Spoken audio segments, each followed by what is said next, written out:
So here we are at the Great Wall. We've all just arrived in Beijing, where we're going to be skating for the next few days before we head into Central Asia via the Silk Road. So before we head into that unknown and uncharted skate land, we're going to be here in Marble Paradise for a few days and hopefully get some good skating in.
Being in a different country and seeing the spots that you see, like being sore, no such thing. Like you're gonna skate anything that's in front of you because it's the most amazing spot. So Beijing's definitely keeping you on your toes, you know. We've been in Beijing for 7 days now. We wanted to give ourselves a little buffer because we had no idea what to expect in terms of spots in Central Asia. Patrik approached me about this trip almost a year and a half ago. His idea was that it's a skateboard trip along what many people take as the old Silk Road, which go through what is now most of the countries ending in Stan since the fall of the Soviet Union, and China. And so the idea would be to start in Beijing and make our way all the way through China and into Kazakhstan, and then from there continue on through the Stans. It's interesting to see a side of China that isn't East Coast, where all these big cities kind of seem the same and nothing really different about them. And interesting to see a Muslim side of China that I didn't really know existed before. Yeah, it didn't seem too good for skateboarding at first, but we found quite a lot of decent stuff. We just took a bus to a random place or just look out the taxi window and found some good stuff. We ended up in some unique looking neighborhoods, like some back alleys, and found some interesting spots to skate.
Even though we weren't able to get train tickets from Beijing to Urumqi, we were able to get tickets into Kazakhstan. Going from Urumqi to Almaty, we had a 39-hour train ride. It was endless. I've only been on an hour train ride, so didn't know what to expect. We ended up passing time with just watching TV shows to playing Uno. We had endless amounts of farmland to look at. Are we in Kazakhstan? I don't know, I don't think so. Not yet, at least. Yeah, we're crossing over. Smells like shit. Yeah. Oh, pleasure to meet you. Walker. Ali Aydar. Walker. Bobby. Walker. Walker. Walker. Yeah, Walker. Our train had a good vibe going. The engineer of the train was really friendly. Everyone speaking loudly and aggressively to us in Russian, with us not really understanding anything. But it was fun, you know, we had some drinks. Brian got a haircut. BK needs a haircut, so gonna give him a new look with a shank. How do you think that looks, Dave? Great. Is that good? You know, when you think of Kazakhstan, you probably think of Borat. That's the most recent media exposure about Kazakhstan. People have this idea that it's, I don't know, some dirty country where you can sell your sister for $2 or something, but actually it's completely the opposite. There's huge buildings, marble everywhere. The women were so beautiful. It kind of seemed like paradise, actually, a little bit. For some of us, Kazakhstan is the last stop on our trip. Me, BK, Walker, and Dave are all leaving in the next couple of days. We ended up trying to do the whole trip, but getting all the visas and taking that into consideration time-wise, it just couldn't happen. So since the next part of the trip is going to be through the rest of these countries in Central Asia that could be more dangerous, definitely more corrupt, and they're Russian speaking, several Russians have moved in to tag out the Americans. In Almaty, our crew was full complete. Like everybody was in Almaty. It's Americans, Russians, Europeans, everybody. We had about 15 or 16 people at the same time. I could have traveled with this big crew for the whole trip.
We got to the bus station in Almaty and already started feeling a little bit different, not so modern and clean European and nice. You know, we started negotiating with some drivers, trying to get a minivan over into Kyrgyzstan, and that was very kind of like exciting to go towards something that was unknown, I guess. Kyrgyzstan was a lot less developed. I think the infrastructure of their country is, you know, still trying to get a foothold and figure out who they are and who's where and control of what, because their ethnicities are a lot more divided, as they have Uzbeks and Tajiks in their country as well, and they have different communities, and they're trying to get along and figure out how to organize the government with making everyone happy.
taxis in Tashkent, Uzbekistan, and it's not easy. I think we worked it out. Everybody here has got gold teeth, so that's where we keep all the money. Our lady's crazy. Honestly, I don't think we were ready for Uzbekistan. For sure we did some research before we went there, but like, it's a big mission to go into the place and be out of the place without persecuting the local law. Uzbekistan is kind of a strange country. It's on one side super developed and on the other side super strange when it comes to money, registration. They seem to not like tourists too much because everything is a pain in the ass. There's a lot of rules, a lot of silly, unnecessary rules, but before we even got to Tashkent, Kirill got a phone call. He didn't know who it was from. And I picked it up, and there was a guy on phone, and he started off like that. Hello, my name is Artur. I'm gonna solve all your problems in Uzbekistan. I was like, whoa, okay, cool. And we were all like, who's this Arthur guy? Like, you don't even know him? And no one knew who he was. And then it turned out to be the coolest dude, helping us with everything, and seriously, he took care of all our problems. It wasn't a lie at all. The other thing about Uzbekistan is it was very difficult for us to actually film skateboarding because we had to spend entire days just going through the hoops of just being there. Too much bureaucracy, everything you need, papers. You need to declare everything that you have to go into the country, and you could have problems with what you're taking in or currency. Money is really strange because for $100 you get a pack of money, but seriously you feel like the biggest drug dealer. Right now I can close my wallet, but usually I buy a bag for my money. Like not wallet, bag. It's the first time in my life. You feel really pimp yourself. There's a lot of money, but it's fake. It's a mirage.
One of the cool things about a trip like this is that there isn't necessarily a definite plan. You basically just write down names and locations and just say you're going to go, but it doesn't always work out that way. That's part of an adventure, you know. It's not always planned, and things don't always work out, you know. And sometimes if something doesn't work out, you have a better experience in a way. The last stop of this trip was supposed to be Turkmenistan. We're supposed to have a guide that organizes everything for us to go there. And then just 2 or 3 days before, we got an email. They had actually looked at Patrik's website and discovered that we were filming a documentary and decided to ban us from the country, essentially. Turkmenistan weren't feeling Visual Traveling crew. I don't know, they checked out the website and they decided they didn't want a bunch of dirty skateboarders coming over and filming stuff. So yeah, Turkmenistan was off. Yeah, so we were a little bit disappointed at first, but luckily we've met this guy in Tashkent, Abu, our homie, super cool dude. And he said, hey, why don't you come to Afghanistan? It's my home country, I have contacts there. It was the really last minute, and I think that's why everyone decided to do it. They didn't have too much time to think about it or, you know, dwell on, you know, whatever ideas they had in their head about the country before that. It's like, boom, we decided, and no one else knew apart from, you know, who was in the group that we were going. You know, a lot of us didn't even tell our parents, which was probably a good idea. Basically, Abu helped us out a lot, and with his connections, we were able to get into Afghanistan. You know, he made some phone calls. We showed up at the embassy, got next day visas. The ball was rolling before we even realized what we were kind of getting ourselves into. We have this little crazy tangent adventure, and we started heading towards Afghanistan. Once we crossed the border, it was a totally different world. Immediately the scenery changes. You're in the desert, a whole different world within 100 meters or something. We got these 2 jeeps. Abu told us, yeah, it's my jeeps, they're here for us. So we got in these fancy cars and start driving, and then we look on the left side and there's this jeep with this military guys, gnarly looking with a bandana around the neck and the sunglasses and Kalashnikov, and we thought, whoa, look at this mean guys. And then next thing that happens is just a car stops and Abu's like, hey, these are my homies, these are our security guards that are gonna protect us. And I thought, wow, luckily they're here with us because they're looking pretty badass, these guys. Kind of interesting seeing all these guys that they've probably been holding Kalashnikov since they were kids, and the things they've seen and done, we can't even imagine. But we actually all got on with them really well, really, really nice guys. They didn't speak any English at all, but it didn't really seem to matter. They're getting me to recite the Quran and teaching me dirty words. I don't know. Yeah, we had a lot of fun with them.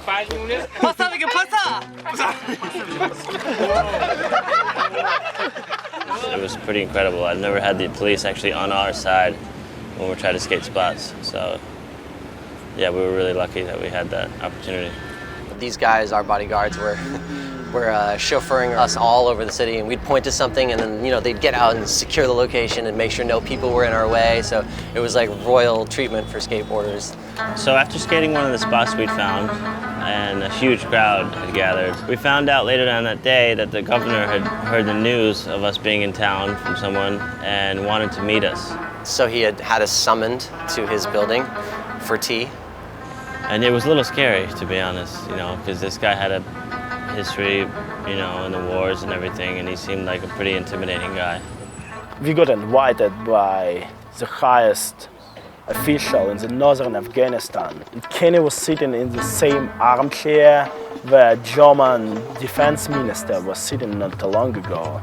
You can even see the picture on Wikipedia. We're doing a demo for the governor. Atta is one of the 50th richest people on the planet right now. And for some reason we were lucky enough to do a little demo out the front of the building. And he said he cared and wanted to see the kids of Afghanistan grow up and not be involved with drugs, have some kind of sports to help out with their lives and have something to do for the kids.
I was a little bit scared in Afghanistan, yeah, that's for sure. Because you see people with weapons everywhere, you hear about all these different ethnic groups that hate each other, and yeah, you never know what's gonna happen. You can definitely, as a local, make some money out of some foreigners, for sure. We are the perfect target. Some Russians, Americans, British, Germans. We didn't really want to hang out for too long. There are a few sort of warnings about bombs and stuff going off. There was a bombing while we were there. Not so many spots, not so much opportunity for street skating, so we wanted to get out.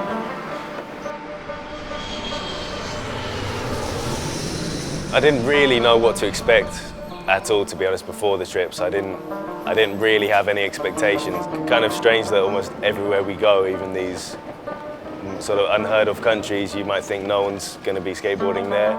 Someone's always there and they completely hook it up for us, arrange somewhere to stay.